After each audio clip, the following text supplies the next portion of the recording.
Pero este ejercicio espiritual continuo no parecía responder a las necesidades de su alma. Se sentía sobrecogido por la santidad de Dios y por su justicia. ¿Cómo asegurarse de que había hecho suficiente? Esto no debió haberle planteado ningún problema, puesto que la iglesia tenía un tesoro de méritos ganado por Cristo y por sus santos, que podía aplicarse a aquellos pecadores cuyas obras no eran suficientes para merecer la salvación. Pero aún esta confianza fue deshecha cuando en una peregrinación a Roma, Lutero vio cómo se abusaba de las reliquias y de otros modos de lograr méritos. Había llegado a Roma lleno de fe y esperanza.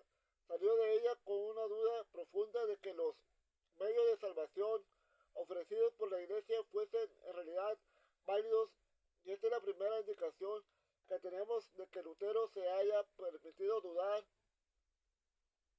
de las doctrinas generalmente aceptadas por sus contemporáneos.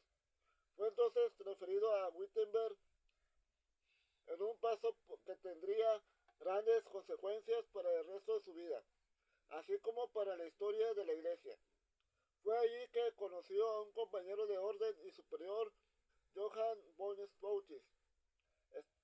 Staupitz era un hombre comprensivo y erudito, capaz de escuchar las dudas y temores de Lutero, sin sentir obligado a condenarle.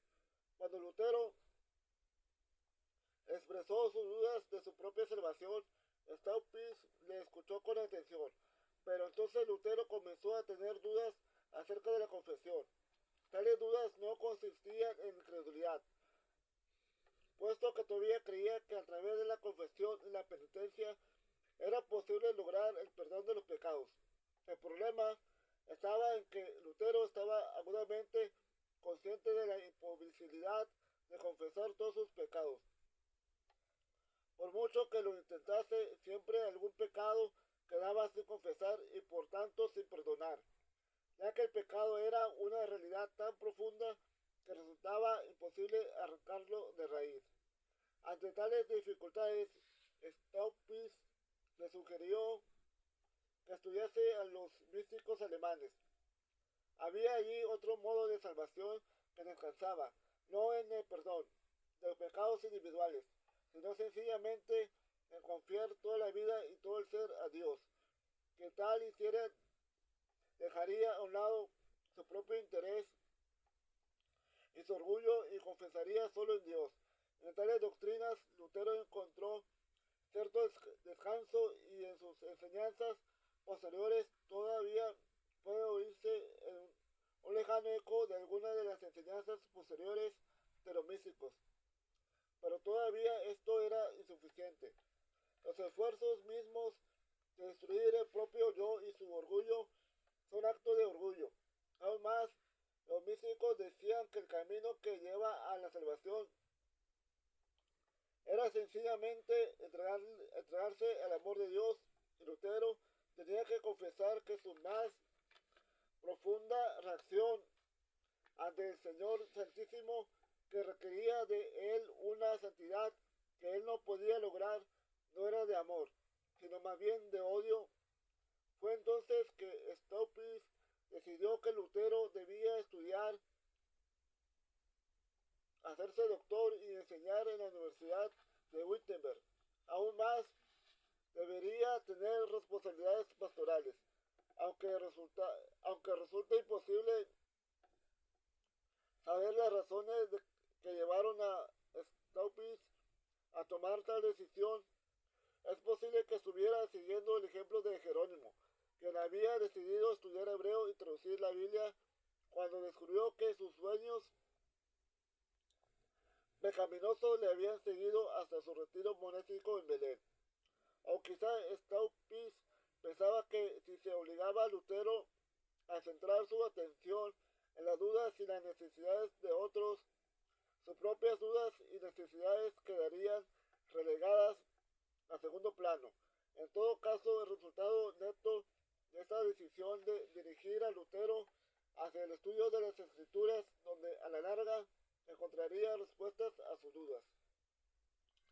Siguiendo la instrucción meditaciones de Staupitz, Lutero se dedicó completamente al estudio de la Biblia.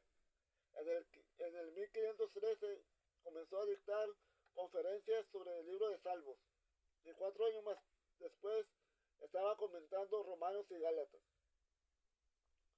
Por ese entonces, aunque todavía no había tenido lugar su ruptura con la iglesia establecida, su teología tenía ya sus características básicas de, de A partir de entonces, su desarrollo teológico posterior sería mayormente clarificación y aplicación de lo que había descubierto durante aquellos primeros años de la investigación bíblica. Por lo tanto, debemos detenernos para trazar las líneas principales de su descubrimiento acerca de la naturaleza de Dios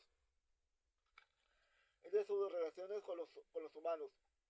¿Cómo puede alguien como Lutero, que se sabe pecador e injusto, satisfacer la demanda del Dios Santísimo, que es todo justicia? Sus estudios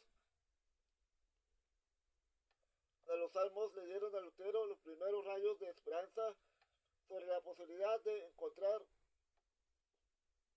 respuesta a tan cadente pregunta. Como casi todos los exegetas de su tiempo, Lutero interpretaba los salmos desde una perspectiva cristológica. En ellos Cristo hablaba y se manifestaba. Luego, al llegar al Salmo 22, el propio Cristo comenzó a recitar desde la cruz: mi Dios, ¿por qué me has abandonado?